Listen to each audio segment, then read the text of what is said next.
Je suis un homme sérieux, et ça le fait gonfler d'orgueil. Mais ce n'est pas un homme, c'est un champignon. Un quoi?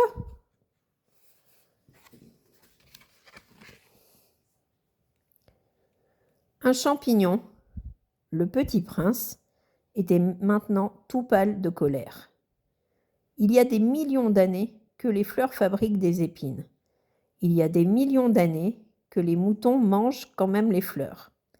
Et ce n'est pas sérieux de chercher à comprendre pourquoi elles se donnent tant de mal pour se fabriquer des épines qui ne servent jamais à rien. Ce n'est pas important la guerre des moutons et des fleurs? Ce n'est pas plus sérieux et plus important que les additions d'un gros monsieur rouge?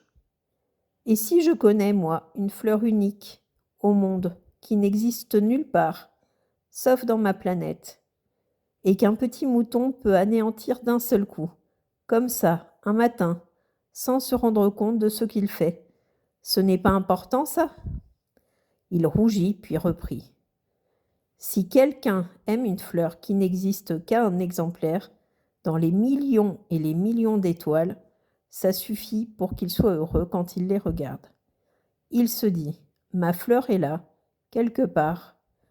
Mais si le mouton mange la fleur, c'est pour lui comme si, brusquement, toutes les étoiles s'éteignaient. Et ce n'est pas important, ça.